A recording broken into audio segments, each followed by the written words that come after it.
First of all, the reason your photos were used, this guy, Renaya Tuisasopo, you went to high school with him, right?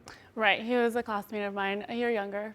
So all these years later, had you kept in touch with him? Are you friends with him? No, I hadn't heard from him since high school, and even in high school, I only talked to him probably, surface conversations 2-3 times maybe. So he took pictures from your Facebook page, but he did contact you and ask you for a particular photo. What happened? Right. He reached out to me the beginning of December of 2012 and elated this story that him and his cousin had been in a traumatic car accident in the beginning of 2012, and that currently him and his cousin are awaiting his cousin's brain surgery, even going so far as to sending me a photo of his cousin wrapped in head bandages, Renaya leaning next to him in a hospital, obviously playing into the fact, I'm just simply sending this photo of myself to knowingly comfort this person.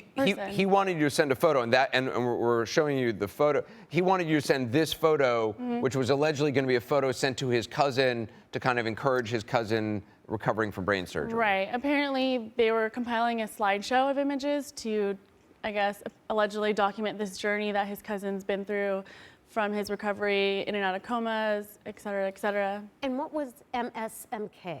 He explained to me that that's the, I guess, hashtag almost that everybody else was going to be using in the photo slideshow, something that represents his cousin going through. But it turns out that was actually related to the Twitter account that was supposedly belonging to his girlfriend, Renaya Kukua.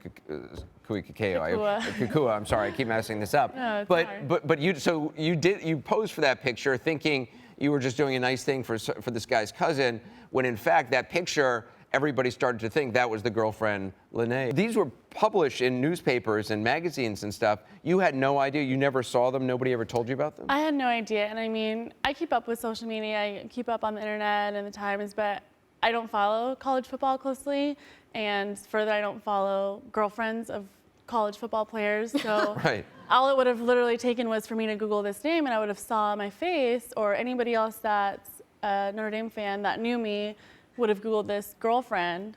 Right, but nobody did. Yeah, and this is so sad because basically you got catfished. Manatee, I call him Manatee, I'm sorry. It's Manti. Manti, Yeah. He got catfished, by this guy, and it's just so sad because you all are very, very young. And I'm really sorry that it happened. Does it make any sense to you that this guy, Renaya, his lawyer is now telling the Daily News that Renaya was the voice of the girlfriend on the other end of the phone talking to Manti? Does that make it, what's his voice like? To me, it doesn't make sense. And when Renaya contacted me a couple of days before the story broke to confess to me and tell me that he, in fact, was stealing photos from my profile and created this alleged girlfriend, his voice is nowhere near high pitch. So he's got a deep voice. Mm-hmm. So what was his motivation?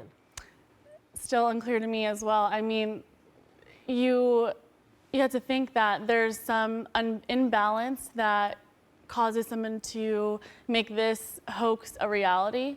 For example, this has been going for 5 years, and if it didn't involve Manti Te'o, I would have never known. He's been stalking your Facebook page, taking photos and stuff for years without you realizing, and it's a real warning to other young women out there just about what they're putting out there in privacy settings. It's very hard to protect ourselves in this day and age, and you can't just simply not participate in social media. That's the way my generation, generations to come, communicate. Yeah. I mean, I've shut down in this past week all my social media accounts. It's like living in a cave. I mean, the way my generation socializes with each other is online. Yeah. Like, it's not just, oh, I'm gonna get rid of this person, I'm gonna give them my wrong phone number. Yeah. We're totally searchable now, and we're encouraged to be searchable. And you have to think about your profile, your accounts, and your photos that are being exposed. And it happens to so many young women. We have another story coming up about this that with very different end result, but it usually doesn't get this amount of attention, but so many young women have had their photos taken. So Right. I appreciate you talking to us, and it's a great warning for other young women. Thank you. Thank you so much.